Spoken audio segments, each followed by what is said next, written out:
Assalamualaikum warahmatullahi wabarakatuh. Kami dari kelompok 13 akan membahas tentang penyelesaian sengketa kontrak. Sebelumnya, uh, uh, masing-masing dari kami akan memperkenalkan diri. Nama saya Fauzi Elangga, nomor presensi 14. Selanjutnya, Nama saya Frandri, presensi 16. Saya Lintang, presensi nomor 20. mantap. Lanjut. Sengketa bisnis adalah suatu hal yang muncul selama berlangsungnya proses transaksi yang menyangkut atau berpusat pada ekonomi pasar.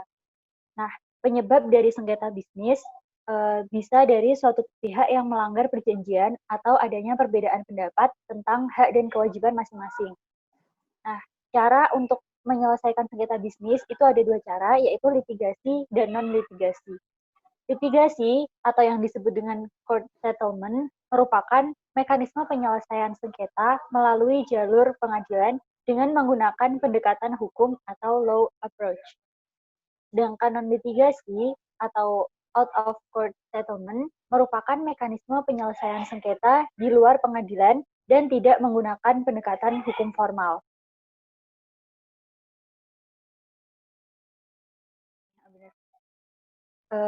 Pertama, kita bahas dulu mengenai litigasi atau penyelesaian melalui pengadilan. Nah,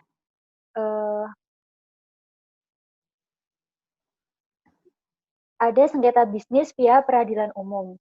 Nah, peradilan umum adalah lingkungan pengadilan di bawah Mahkamah Agung yang menjalankan kekuasaan kehakiman bagi rakyat mencari keadilan pada umumnya. Nah, peradilan umum itu meliputi pengadilan tinggi yang berkedudukan di ibu kota provinsi dengan daerah hukum meliputi wilayah provinsi. Ciri-cirinya yaitu prosesnya sangat formal, terus keputusan dibuat oleh pihak ketiga yang ditunjuk oleh negara atau majelis hakim. Para pihak tidak terlibat dalam pembuatan keputusan, isi putusan win-lose solution, isi putusan coercive dan binding, orientasi pada fakta hukum, mencari pihak yang bersalah, pas fokus atau fokus pada masa lampau, dan proses persidangan bersifat terbuka.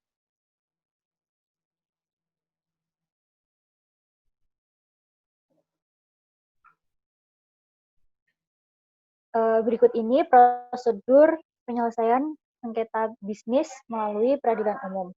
Pertama, penggugat atau kuasa hanya mengajukan gugatan dengan menyerahkan surat permohonan atau gugatan dan surat kuasa yang sudah dilegalisasi jika menggunakan advokat. Yang kedua, gugatan dan surat kuasa asli harus mendapat persetujuan Ketua Pengadilan Negeri, lalu menggugat membayar biaya gugatan, menerima tanda bukti penerimaan surat gugatan, dan tinggal menunggu panggilan sidang melalui jurusita pengganti. Menghadiri sidang sesuai jadwal yang sudah ditentukan, dan sidang pertama dengan pembacaan gugatan. Hakim menawarkan mediasi atau perdamaian. Jika berhasil, perdamaian dikukuhkan oleh hakim. Jika mediasi gagal, maka dilakukan pembalasan jawaban. Selanjutnya ada replik atau tanggapan balasan penggugat atas jawaban tergugat. Ada duplik, yaitu jawaban tergugat atas replik dari penggugat. Lalu ada pembuktian, kesimpulan dari penggugat dan tergugat, putusan oleh majelis hakim, upaya banding, yaitu 14 hari sejak putusan banding, dan upaya hukum kasasi, yaitu 14 hari sejak putusan banding.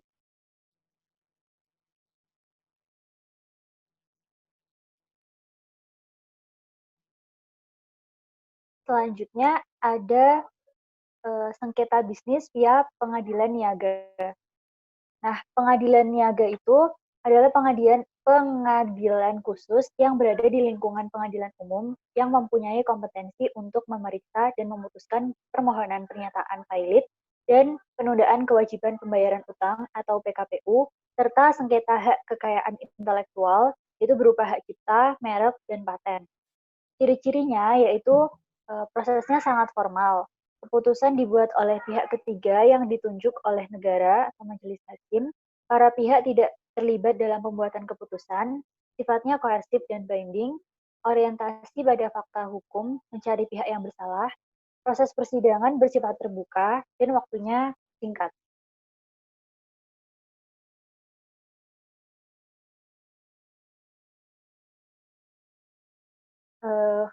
Prosedur dari penyelesaian sengketa via pengadilan niaga. Yang pertama, pihak pemohon mengajukan permohonan kepada Ketua Pengadilan Niaga melalui Panitera. Merujuk pada keputusan Presiden nomor 97 tahun 99, saat ini terdapat 5 pengadilan niaga di Indonesia dengan cakupan wilayah tertentu. Kedua, Panitera menyampaikan permohonan tersebut kepada Ketua Pengadilan paling lambat 2 hari setelah tanggal pendaftaran permohonan. Lalu, pengadilan menetapkan hari sidang dalam jangka waktu 3 hari setelah tanggal pendaftaran. Yang ketiga, sidang pemeriksaan digelar dengan batasan waktu maksimal 20 hari setelah tanggal pendaftaran permohonan. Jangka waktu sidang pemeriksaan dapat ditunda hingga 25 hari atas permintaan debitur dengan alasan yang cukup. Misalnya ada surat keterangan sakit dari dokter. Yang keempat, pengadilan memanggil debitur jika permohonan diajukan oleh kreditur, kejaksaan, Bank Indonesia, Badan Pengawas Pasar Modal yang saat ini digantikan oleh Otoritas Jasa Keuangan atau Menteri Keuangan.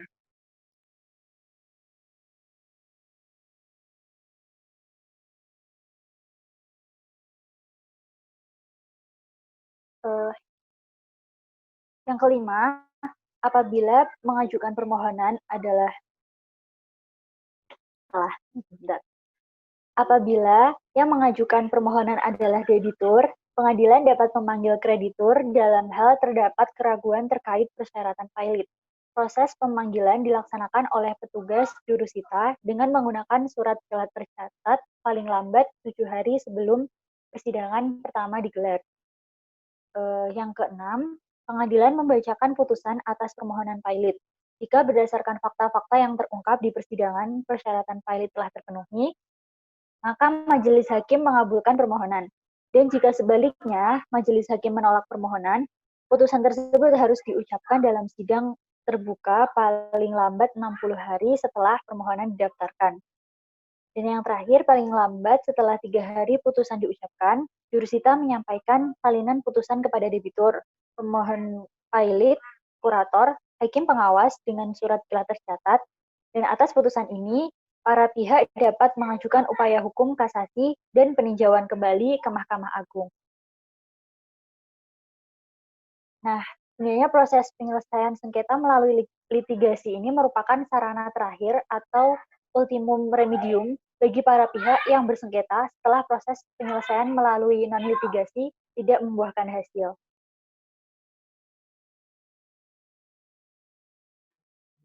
Baiklah, selanjutnya kita akan membahas keuntungan dan kelemahan litigasi. Nah, jadi di keuntungan ada 2, yaitu yang pertama, hampir semua jenis sengketa bisnis dapat diperiksa melalui jalur litigasi.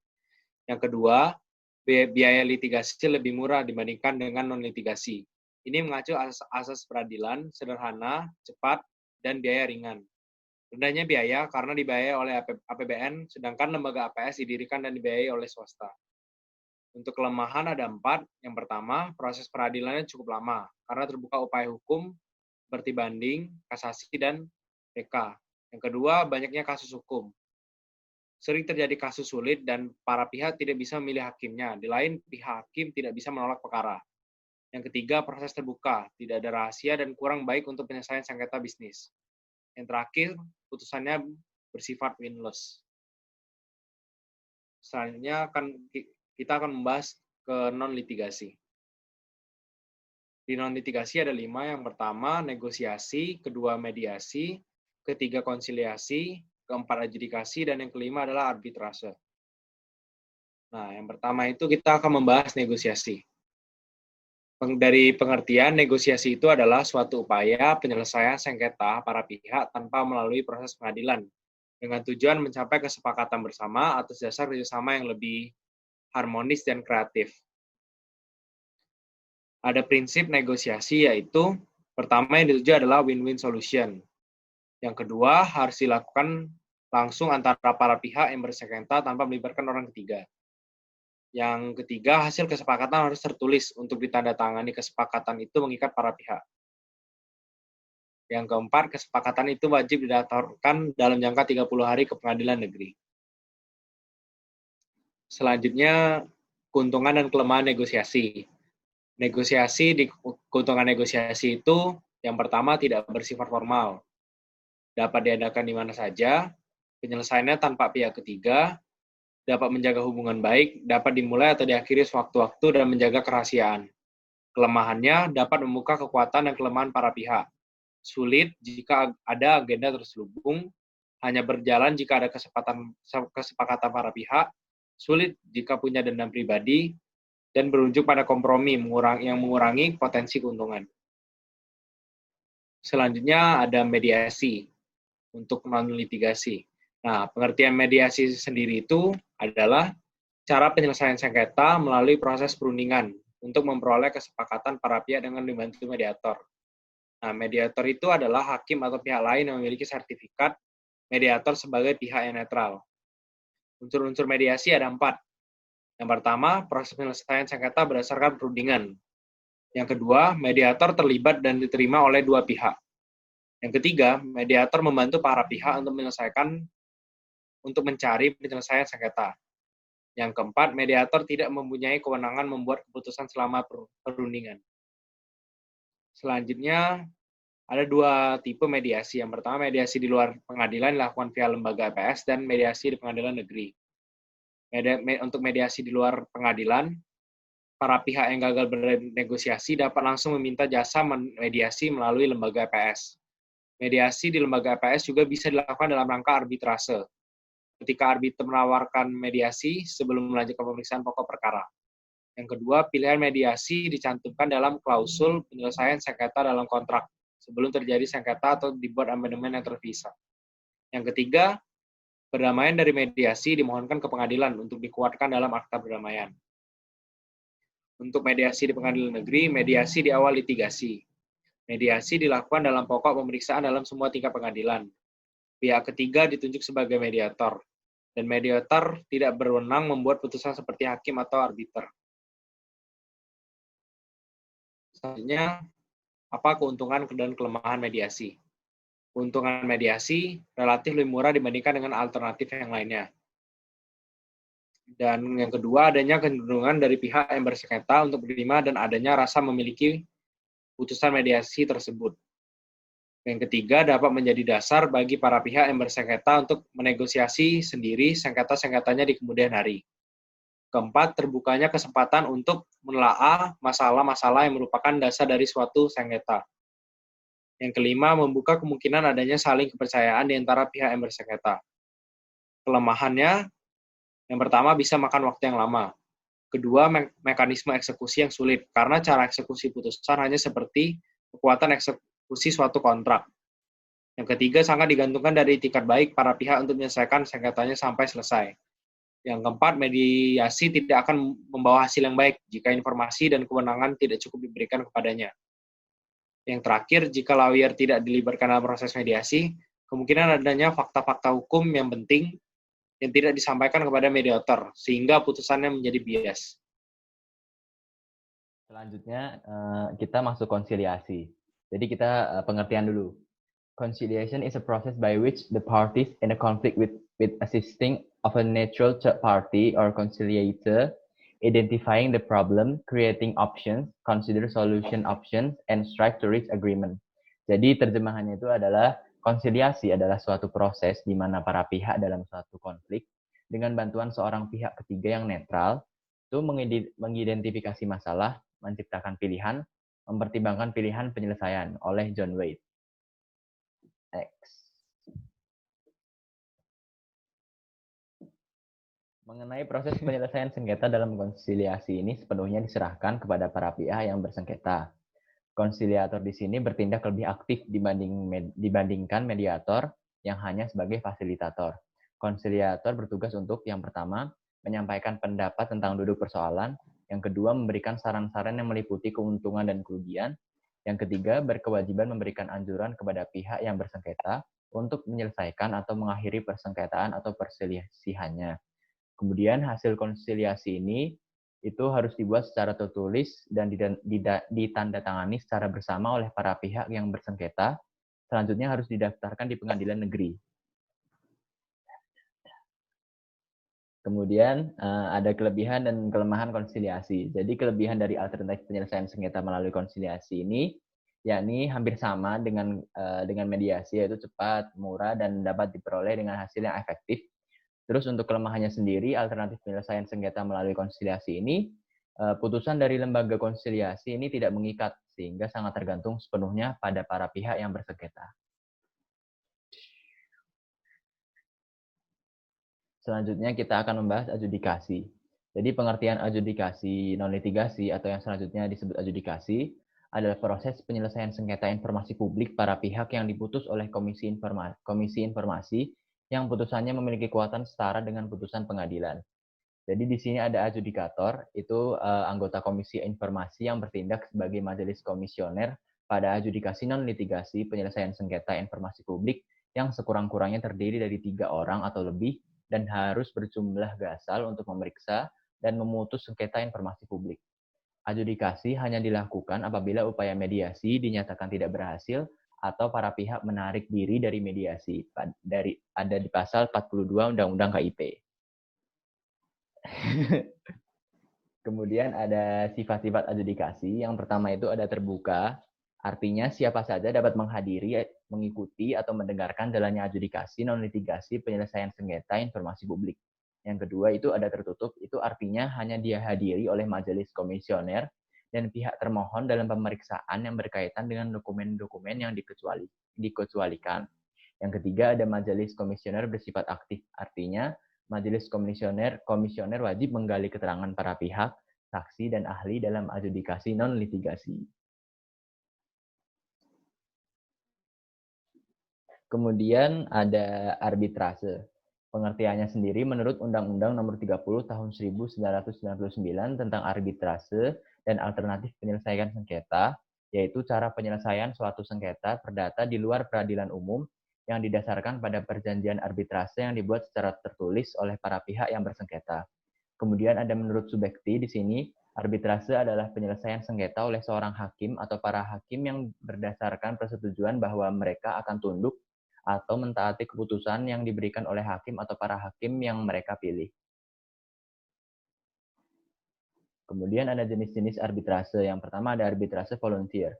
Dibentuk khusus untuk menyelesaikan atau memutus perselisihan tertentu. Yang kedua itu bersifat insidental. Dan yang ketiga, sengketa selesai keberadaan arbitrase berakhir. Kemudian yang kedua ada arbitrase institusional. Yang pertama itu lembaga bersifat permanen. Kemudian yang kedua disengaja dibentuk untuk menyelesaikan sengketa yang timbul bagi mereka yang menghendakinya. Jadi para pihak yang sepakat untuk menyelesaikan sengketa kepada pihak yang netral dalam arbitrase, para pihak memilih sendiri pihak yang bertindak sebagai hakim dan hukum yang diterapkan.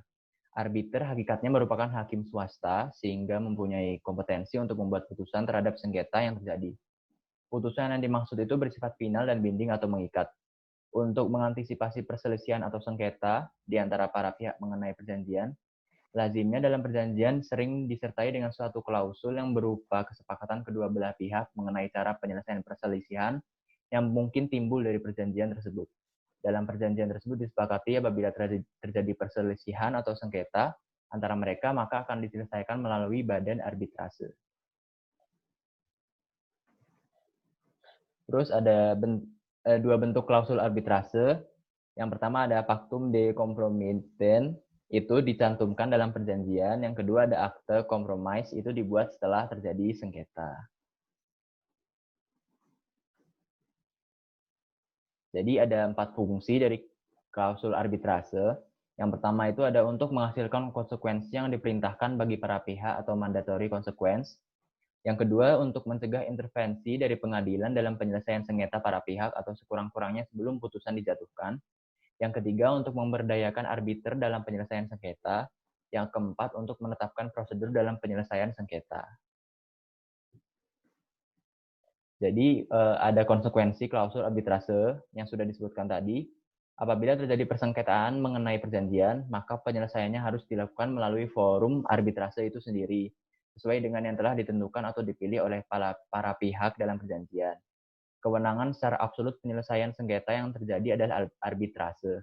Para pihak tidak dibenarkan lagi mengajukan perselisihan ataupun sengketa yang terjadi ke Badan Peradilan Negara. Menurut hukum, dengan adanya klausul arbitrase ini dalam perjanjian, maka lenyaplah hak para pihak untuk mengajukan penyelesaian sengketa ke lembaga peradilan negara.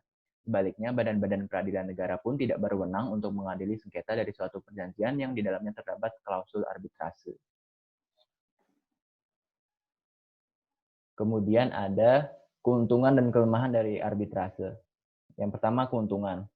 Arbitrase ini kerahasiaan sengketa para pihak terjamin. Kemudian keterlambatan yang diakibatkan karena hal prosedural dan administratif dapat dihindari. Para pihak dapat memilih arbiter yang berpengalaman, memiliki latar belakang yang cukup mengenai masalah yang disengketakan, serta jujur dan adil. Kemudian para pihak dapat menentukan pilihan hukum untuk penyelesaian masalahnya. Para pihak dapat memilih tempat penyelenggaraan arbitrase. Putusan arbitrase merupakan putusan yang mengikat para pihak melalui prosedur sederhana ataupun dapat langsung dilaksanakan. Untuk kelemahannya sendiri dari praktek yang berjalan di Indonesia, kelemahan arbitrase adalah masih sulitnya upaya eksekusi dari suatu putusan arbitrase. Padahal pengaturan untuk eksekusi putusan arbitrase nasional maupun internasional sudah cukup jelas.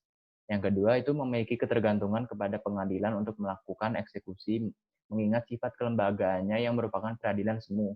Maka untuk eksekusi putusan tetap membutuhkan bantuan lembaga peradilan umum.